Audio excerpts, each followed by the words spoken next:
Morning. আপনারা সবাই কেমন আছেন? আমি মৌসুমি, আর মৌসুমি স্বপ্নের পৃথিবীতে আপনাদের সবাইকে স্বাগত জানাই।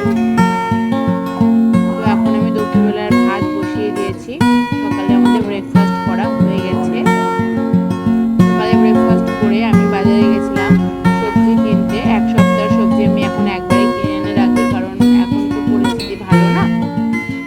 সেই জন্য আমি এক সপ্তাহের সবজি কিনে নিয়ে আসি এবং ফ্রিজে রেখে স্টোর করে রেখে দিই। তো আমি ভাবলাম আজকে আপনাদের দেখাই যে আমি কীভাবে ফ্রিজে সবজিগুলো স্টোর করে রাখি। ফার্স্টে আমি সবজিগুলো যখন নিয়ে এসেছি ব্যাগে করে, তখন আমি ঘরে আনার পর স্যানিটাইজার করে নিয়েছি। তারপর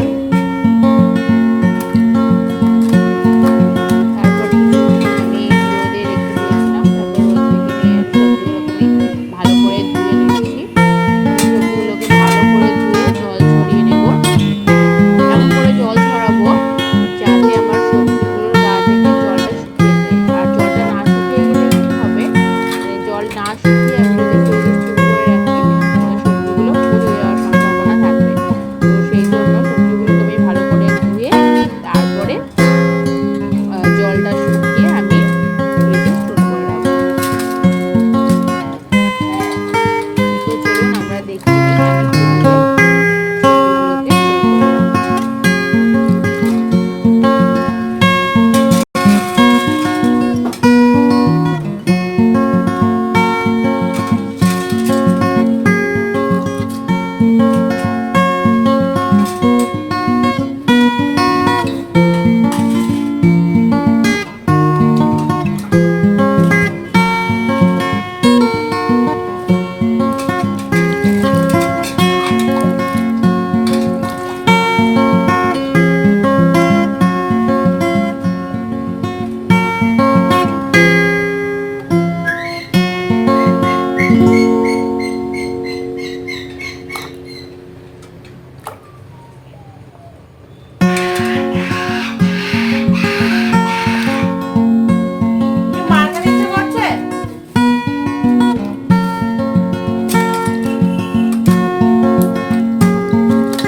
ক্যারি প্যাকেটে ভরে নেব, তারপরে ফ্রিজে স্টোর করে রেখে দেবো।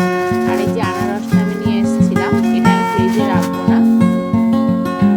আনারসটা আমি বাইরে রেখে দেবো, ফ্রিজে রাখবো না, কারণ কালকে সকালে যেহেতু এটা খাওয়া হবে, তো সেই জন্য এটা বাইরে রাখবো, ফ্রিজে রাখবো না। সকালবেলায় খাওয়া হবে, কারণ আনারস সকালে খালি পেটে খেতে হয়। শুনেছি খালি পেটে থেকে আনারস খাওয়া খুব ভালো।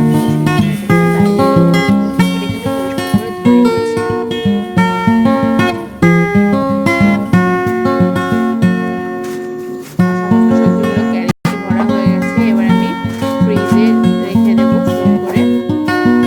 এইভাবেই আমি